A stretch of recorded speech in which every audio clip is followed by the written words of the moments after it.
Is a presentation of the Columbus Sports Network.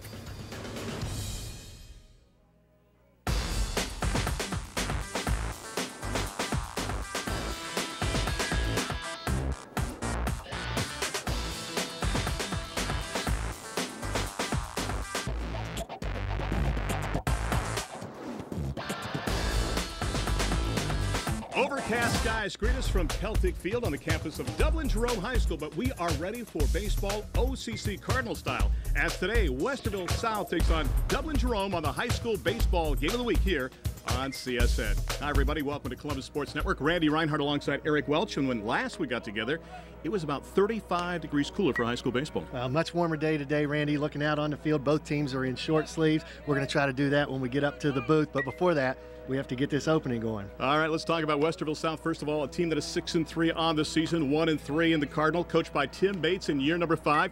Here's what's on tap in this contest for the Wildcats of South. Well, first of all, they had a 50-50 week last week, going 2-2.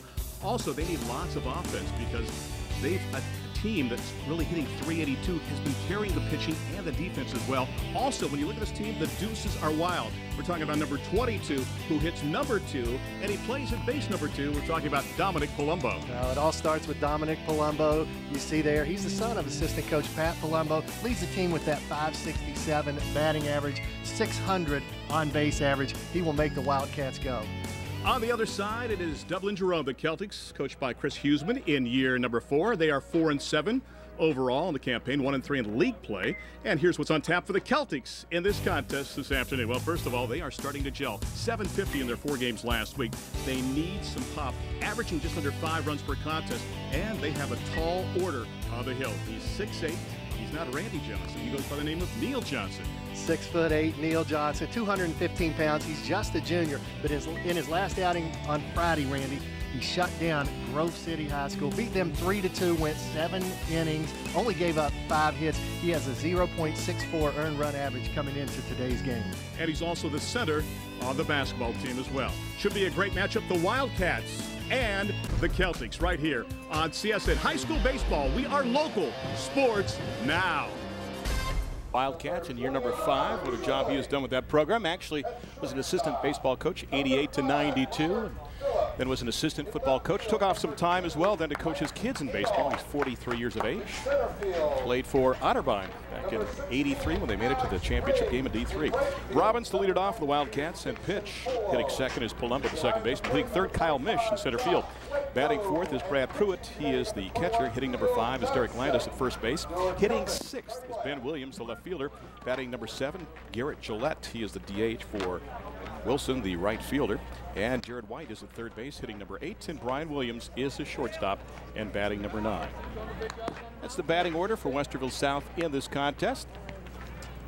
And on the hill is Neil Johnson, a very tall drink of water at 6'8". You can see his numbers, and Eric, very effective with that microscopic ERA. Well, he certainly has been. 0.64 earned run average is going to get it done anywhere. He's made 5 appearances, but only one of those starts, and he did go a complete game. 22 innings pitched, 18 hits. So he tries to put the ball in play, as evidenced by the only 6 walks and 6 strikeouts.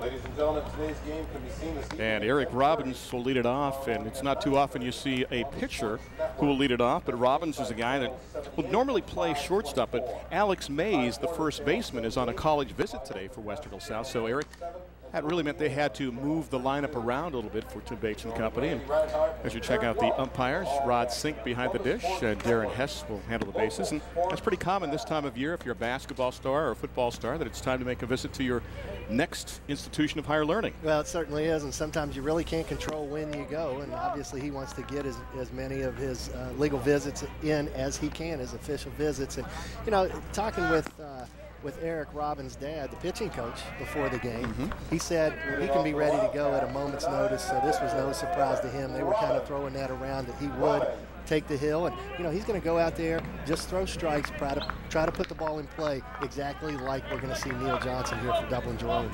Robbins to lead it off. Robbins played left field last year. Played shortstop most of the season, but as we mentioned, he's going to be the pitcher in this contest from the bottom of the frame. So Eric steps in with an average of .370. We mentioned as a team, Westerville South at .382, and we are underway with high school baseball here on CSN. That's a strike. Robbins Good batting average, too, on the campaign at .370 for the left fielder, turned shortstop, turned pitcher in this contest. Talk about versatility. You see it a lot in high school baseball. Next offering from Johnson. Breaks low, evens things now at a ball and a strike. You look at Eric Robbins. He's knocked in 4 runs on the campaign. Also has a double so far this season. Well, you notice that crouch, Randy. He's 6'1" in the roster. When he crouches down, he's about 5'2". 5'2" or less, and he takes that ball in the dirt 2-1. And you know his goal, once again, all leadoff hitters, first at bat of the game. His goal was to make Neil Johnson throw pitches out on the mound, and now Johnson stepped off the mound just to tuck his shirt in. We saw that last week as well. Keep it tucked in. Be a fashion plate on the hill. Johnson with that fastball and the slider, and with that height, I got to ask you something about timing his pitches too. Away from us that time by Robbins. I would think sometimes it's hard to pick up the ball and hard to time things when the guy tosses it off the hill and he's already 6'8". Yeah, it does. You know, he's got the long stride with the long legs, and then he also has, you know, his release point's going to be a little bit closer to you as well.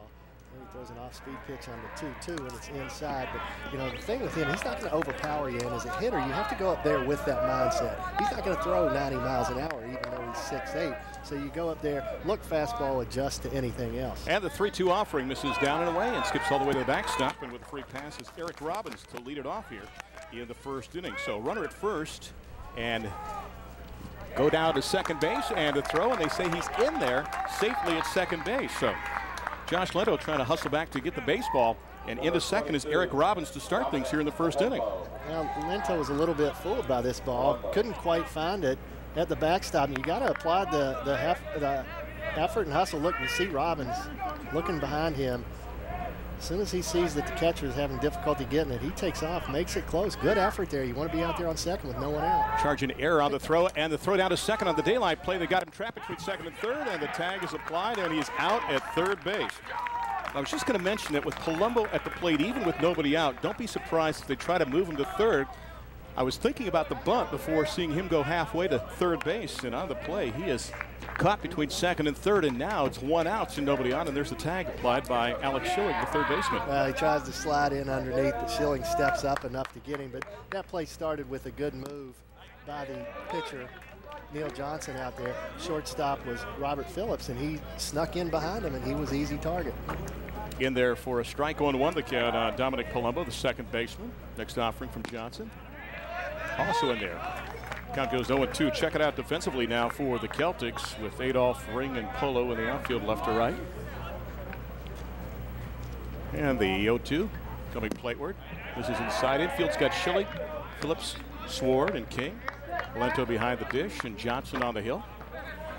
And stepping back in is Dominic Palumbo. This guy can make things happen. You mentioned his strong bloodlines, a 3-year starter, a great hitter as well, too, and slices that one foul out of play. We'll do it again. He's a straight-A student. He's going to play some college ball next year at Walsh. Had a chance to see him on the basketball team for Ed Kalo and company, so a multi-sport athlete, and you can see his batting average showing you what he's done. That one misses high and away. I was going to mention, too, that he has 3 sacrifice bunts on the season, but before I could get it out, it's been a wild and wacky start with ball getting by the catcher on ball 4, then the throw down to second. Robbins in there safely, but then the daylight play picked off between second and third. Next offering. That one is hammered foul out of play. We'll do it again. And here you're going to see one of the strengths of Palumbo is that bat control, Randy. Twice now with 2 strikes, he has fouled pitches off that haven't been good hitting pitches.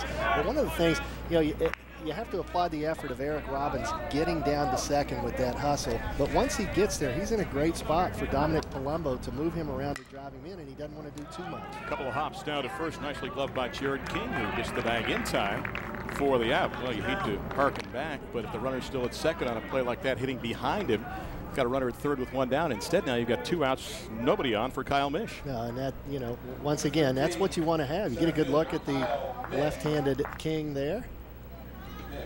Usually an outfielder and a pitcher as well, but they've moved him to first base this year to save some wear and tear on his arm. Well, that's the thing. You talk about multi-dimensional players, and for both of these teams, you'll find guys that can play 5 or 6 different positions. And here's Mish in the first offering, stays up high. I want to know the count on Kyle. Interesting story in this guy, too. You see his batting average, and folks, he's kind of like Corey Cavanda. He has to deal with blood sugar levels.